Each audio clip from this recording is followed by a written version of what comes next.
సైకలాజికల్‌గా over thinking and self టాక్‌కి main కారణం ఏంటి అంటే, మనం రియల్ లైఫ్‌లో ఎవరితోనైనా మనకు తెలిసిన వాళ్ళతో ఆర్ నచ్చిన వాళ్ళతో మాట్లాడాలనుకోని మాట్లాడలేకపోవడం, సిట్యుయేషన్ దొరకకపోవడం ఆర్ మాట్లాడే ధైర్యం లేకపోవడం వల్ల, ఆ సినారియోస్‌ని మనం ఇలా జరిగితే ఇలా మాట్లాడదాం, ఇలాంటి ప్రాబ్లమ్ వస్తే ఇలాంటి సొల్యూషన్ ఇద్దాం.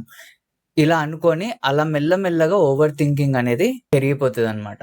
అండ్ దీనివల్ల లాభాలున్నాయి అండ్ నెగెటివ్స్ గూడా ఉన్నాయి. లాభాలొచ్చేసి మనం ఏదన్నా ప్రాబ్లమ్‌ని ఇలా అనలైజ్ జేసి ఇలా జరిగితే ఇలా జేస్తా అని అనలైజ్ జేయడం వల్ల మనకి సొల్యూషన్ ఓరియెంటెడ్ మైండ్ డెవలప్ అయితది. మనం నెక్స్ట్ టైమ్ అలాంటి సిట్యుయేషన్స్ మన లైఫ్‌లో ఎదురైనప్పుడు వాటికి మనం సొల్యూషన్స్ ఈజీగా ఇవ్వగలుగుతాం. నెగెటివ్స్ వచ్చేసి మన బ్రెయిన్ ఎప్పుడైనా సరే రియల్‌గా ఏం జరుగుతుందో, ఇమాజినేషన్‌లో ఏం జరుగుతుందో దానికి తెలియదు.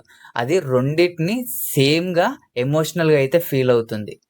అయితే మనం ఫేక్‌గా వాళ్ళ నుంచి మనకేదో థ్రెట్ వచ్చింది అనేసి ఇలాంటి థింకింగ్ చేస్తే మన బ్రెయిన్ నిజంగానే ఆ టైంలో ఎలా అయితే బాధపడుతుందో, ఎమోషనల్‌గా ఫీల్ అవుతుందో ఇప్పుడు కూడా ఇమాజినేషన్‌లో అంతే ఎమోషనల్‌గా అయితే ఫీల్ అవుతుంది. ఎఫెక్ట్ కూడా అవుతుంది. అండ్ ఇంకొక డిసడ్వాంటేజ్ ఏంటి అంటే ఇలా మనం థింకింగ్‌లోనే ప్రతిసారి ఆన్సర్‌లు వెతకడం అండ్ ఫేక్ సినారియోస్‌ని ఊహించుకోవడం వల్ల మనం రియల్‌గా, ప్రాక్టికల్‌గా దాన్ని అప్లై చేయం.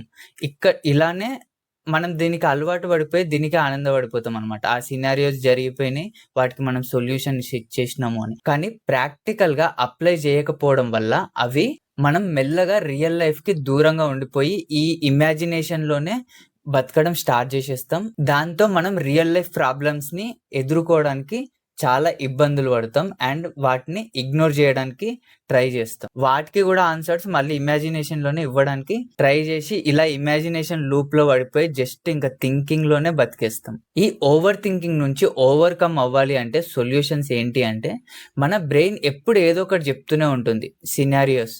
అప్పుడు ఆ బ్రెయిన్‌లో థాట్ వచ్చినప్పుడు దాన్ని సీరియస్‌గా తీసుకోకుండా డైలీ 30 మినిట్స్ ఈ విషయాల గురించి ఆలోచిస్తా అనుకోని నువ్వు ఏదైతే వర్క్ చేస్తున్నావో అది కంటిన్యూ చేసి, ఆ ఐడియా వచ్చినప్పుడు, ఆ థింకింగ్ వచ్చినప్పుడు ఇది నేను ఆ 30 మినిట్స్‌లో ఆలోచిస్తా ఇప్పుడు కాదు అనేసి ఇగ్నోర్ చేయొచ్చు ఒక విధంగా. అండ్ రెండో విధం వచ్చేసి మనం వర్క్‌లో బిజీ అయిపోవడం.